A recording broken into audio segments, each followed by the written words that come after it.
Ethan's phone buzzed in the dead of night. A text from his brother Caleb slicing through the silence. "Mom knows. You need to talk to her." His heart raced, palms slick with sweat as he stared at the screen. For years, Ethan, 25, had buried his truth, dodging questions about girlfriends, pasting on smiles to keep his family's suspicions at bay. Last night, a stolen kiss with Marcus at a Seattle bar had felt like freedom, a reckless, fleeting moment that now threatened to unravel his carefully guarded life. It started after a grueling shift at the coffee shop, where Ethan worked as a barista.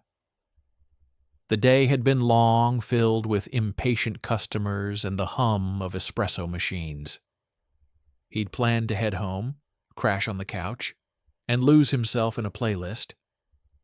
But something pulled him toward a bar a few blocks away, a place he'd passed countless times but never entered. He wasn't looking for anything or anyone, but the weight of routine pushed him through the door. Marcus was there, leaning against the counter, his presence steady and unassuming. At 30, he was a gym trainer with a quiet confidence that drew Ethan in without effort. They struck up a conversation, first about the music pulsing through the bar, then about dreams they'd tucked away. Marcus spoke of leaving competitive boxing for a life of mentoring others, his voice calm but alive with purpose.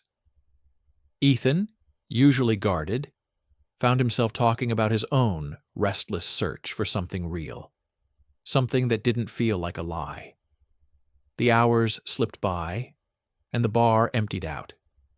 Marcus leaned closer, his words soft but deliberate. "You ever feel like you're hiding from yourself?" The question hit Ethan like a punch, stirring something he'd long suppressed.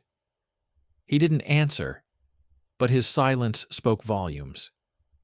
When Marcus's hand brushed his, Ethan didn't pull away. Their lips met in a brief, electric kiss, a moment of truth Ethan hadn't dared imagine. For the first time, he felt alive, unburdened by the mask he'd worn for years. But the moment wasn't private. Josh, a co-worker from the coffee shop, had been at the bar, nursing a beer in the shadows. Ethan hadn't noticed him, but Josh noticed everything. By morning, the news had spread like wildfire. Josh, always eager for gossip, texted Caleb, Ethan's older brother, and the one person he'd trusted with half-truths about his life. Caleb, believing he was protecting Ethan, made a choice that would shatter him. He told their mother. The phone call came at dawn. Ethan's mother's voice was sharp, each word a blade. "Is it true? Are you one of them?" The disgust in her tone cut deeper than Ethan expected. He stammered, searching for words to explain, to deflect. But none came. "This isn't who we raised you to be," she said. "You need to fix this, Ethan, or you're no son of mine." The line went dead, leaving Ethan staring at his phone, his chest tight with panic. Caleb called next, his voice heavy with guilt, but laced with justification. "I had to tell her, Ethan. You can't keep living like this. It's for your own good." Ethan's anger flared, his voice shaking as he replied, "You had no right. You were supposed to be on my side." Caleb's silence on the other end only deepened the betrayal. The brother, who'd once been his anchor, had just cut him loose. By noon, the whispers had reached the coffee shop. Customers stared, their glances heavy with judgment. Josh smirked as he wiped down the counter, muttering something about keeping things professional. Ethan's boss called him into the back, his tone clipped. "We can't have this kind of drama affecting business," he said. "You're done here." Ethan stood frozen, the words sinking in. In less than a day, his world had collapsed. His family, his job, his carefully built facade, all gone. He walked the streets of Seattle, the city's gray drizzle mirroring his thoughts. Marcus texted, asking to meet, but Ethan ignored it. The kiss that had felt like freedom now felt like a mistake, a spark that had ignited chaos. He'd spent years hiding who he was, fearing this exact moment. Now exposed and alone, Ethan wondered if he could ever claw his way back, or if he even wanted to. The weight of rejection pressed down, and with every step, the tension grew, pulling him toward a breaking point. He wasn't sure he could survive. Ethan's phone hadn't stopped buzzing since dawn, but he ignored it, each vibration a reminder of the life he'd lost. The Seattle streets blurred past as he walked aimlessly, the sting of his mother's words, "You're no son of mine," looping in his mind. At 25, he'd built a fragile world of half-truths to keep his family close. Now, Caleb's betrayal had shattered it. His brother, the one person he'd trusted with pieces of his truth, had outed him, believing it was for his own good. Caleb's apartment was only a few blocks from the coffee shop where Ethan had been fired hours earlier. He hadn't planned to confront him, but his feet carried him there, driven by a mix of rage and desperation. He pounded on the door, his knuckles raw by the time Caleb opened it. "Why?" Ethan demanded, his voice trembling. Caleb stepped aside, gesturing him in, but Ethan stayed rooted in the doorway, fists clenched. "I thought it would help," Caleb said, his tone defensive. At 28, he'd always been the protector, the one who fixed things. "You can't keep hiding, Ethan. Mom needed to know." Ethan's laugh was bitter, sharp. "Help? You told her I'm something she hates? You knew what she'd do." Caleb's jaw tightened, but he didn't look away. "She'll come around," he said. "She just needs time." Ethan shook his head, the ache in his chest growing. "You don't get it. You broke us."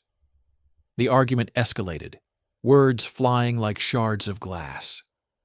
Caleb insisted he'd acted out of love, but Ethan saw only betrayal. "You were my safe place," he said, voice cracking. "Now I've got nothing." Caleb reached for him, but Ethan stepped back, the distance between them a chasm. He left, the door slamming shut behind him, echoing the finality of their rift. Back on the streets, Ethan's phone lit up with a voicemail from his mother. Her voice was colder now, each word deliberate. "You need to choose, Ethan. Get help, or don't come back." The ultimatum landed like a blow, stealing his breath. He'd known her conservative streak ran deep, but he'd hoped, foolishly, that love might outweigh her judgment. Now that hope was gone. Marcus texted again, his message simple. "I'm here if you need me." Ethan stared at it, his thumb hovering over the reply button. The memory of their kiss, fleeting and electric, felt like a lifeline, but fear pulled him back. What if Marcus was just another risk, another way to lose everything? He pocketed the phone, unable to respond. By evening, Ethan sat on a park bench, the city's hum distant. Losing his job had been bad enough, but Caleb's betrayal and his mother's rejection cut deeper. He'd spent years dodging who he was, fearing this exact fallout. Now it was here, and he was alone. The tension coiled tighter, each thought a question. Could he face this? Could he be himself when the cost was so high? The night stretched on, and Ethan felt the weight of a choice he wasn't ready to make. Ethan's world had shrunk to the size of his apartment, the walls closing in as days bled into nights. At 25, he'd lost his job, his family, and the fragile mask he'd worn to keep them close. His mother's ultimatum? "Get help," or "Don't come back," echoed in his mind, each word a reminder of her rejection. Caleb's betrayal stung even worse. His brother's choice to out him, leaving a wound that refused to heal. Seattle's gray drizzle matched Ethan's mood. The city's pulse a distant hum he couldn't connect to. He hadn't answered Marcus's texts. The memory of their kiss, once a spark of freedom, now felt like a mistake that had cost him everything. Marcus had offered a place to stay, a shoulder to lean on, but Ethan couldn't face him. What if letting someone in just led to more pain? He deleted Marcus's latest message, "You don't have to go through this alone," and turned off his phone, the silence both a relief and a weight. The days dragged on. Ethan scoured job listings, but his heart wasn't in it. The coffee shop firing still burned. His boss's excuse about drama a thin veil for prejudice. He avoided the usual spots, afraid of running into Josh, whose gossip had started this mess. Every glance from a stranger felt like judgment, as if the city itself knew his secret and disapproved. Ethan's thoughts spiraled. Was he wrong to be himself? Was he unlovable, just as his mother seemed to think? One evening, unable to sit still, Ethan wandered to a pier overlooking Puget Sound. The water churned below, mirroring the chaos in his chest. He'd spent years hiding his identity, dodging questions, crafting lies to fit in. Now exposed, he felt raw, like a nerve laid bare. The urge to call Caleb tugged at him, but the memory of their fight, "You broke us," stopped him cold. His brother's apology, if it ever came, wouldn't undo the damage. Marcus tried again, leaving a voicemail this time. "Ethan, I get it. You're scared. But shutting me out won't fix this." His voice was steady, warm, but Ethan couldn't bring himself to respond. The risk of trusting again felt too great. What if Marcus saw the mess he was and walked away? Ethan deleted the voicemail, his hands shaking. He wanted to believe in the connection they'd shared, but fear was louder, whispering that love was just another thing he'd lose. By the end of the week, Ethan barely recognized himself. He hadn't slept, hadn't eaten much. The mirror showed a stranger, hollow, defeated. He wondered if his mother was right, if he could fix himself and claw back the life he'd had. But the thought made his stomach twist. That life had been a lie, a cage he'd built to survive. Now, alone and unmoored, Ethan faced a truth he couldn't escape. He didn't know how to be himself, but he couldn't go back to pretending. The tension coiled tighter, pushing him toward a breaking point he wasn't sure he could endure. Ethan's footsteps echoed on the Seattle pavement, the city's gray drizzle a faint mist against his skin. At 25, he'd been running on empty, his life unraveling since Caleb's betrayal and his mother's rejection. The loss of his job and the silence from Marcus had left him adrift, questioning if he could ever be himself without losing everything. But a chance encounter was about to shift the ground beneath him, forcing him to face the fear he'd let define him. He'd gone to a corner store for coffee, desperate for something to cut through the fog of sleepless nights. There, at the counter, was Jamie, 28, a stranger with a sharp gaze and a pride pin on his bag.